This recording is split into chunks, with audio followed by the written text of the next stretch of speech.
ಪಿಕ್ಕಿರ್ತಿ video ನೋಡಿ ನಾನು ಪೂರಾ ಮಾಡ್ಲಾಯ್ತು.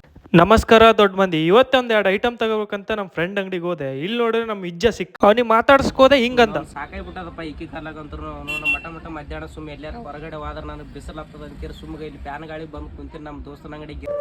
ನನಗಂತೂ ಈ ಜೀವನವೇ ಬೇಸರವಾಗಿ ಹೋಗ್ಬಿಟ್ಟಿದೆ.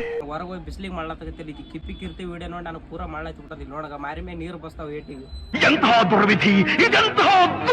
ಕೂಳು ಸಮಿತಿ ಕರ್ಗೋಲ್ ನನಗೆ ಪೂರಾ. ಈಕಿ ಏನು ದೊಡ್ಡ ಸಾಧನೆ ಮಾಡ್ಯಾಳ ನಾವು ಆ ನಮನೆ. ಈಕಿ ಒಂದಿವ್ಸ ಯೂಟ್ಯೂಬರ್ಸ್ಗಳು ಈಕಿ ವಿಡಿಯೋ ಮಾಡೋದು ಬರೀ ಇಂಟರ್ವ್ಯೂ ಮಾಡೋದು ಆಕಿಂದು ಹೋಗಿ ಪೂರಾ ರೊಕ್ಕ ಇವರೇ ಮಾಡ್ಕೊಳತ್ಬಿಟ್ರೆ ಯೂಟ್ಯೂಬರ್ಸ್ಗಳು.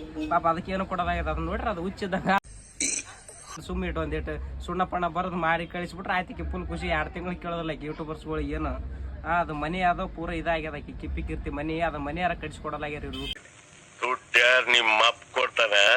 ಇದು ದೊಡ್ಡ ಅವ್ರ ರೋಮಿಯೋ ಜೂಲಿಯಟ್ ಅವರಿಬ್ರು ದೂರ ಆದಾಗ್ನು ಇಷ್ಟು ವೈರಲ್ ಆಗಿದ್ರಪ್ಪ. ಈ ಪೂರ ಆ ನಮ್ಮನೆ ಈಕಿದು ವೈರಲ್ ಆಗಿಬಿಟ್ಟದ. ನೋಡು ಸೊಂಡೆ ನೋಡಿ ಎಮ್ಮಿ ಕುಂಡೆಗೆ ಹೋಗ್ತೀವಿ. ನಿಮ್ಮ ಅನಿಸಿಕೆ ಏನಾದ್ರು ಕಮೆಂಟ್ ಮಾಡಿ.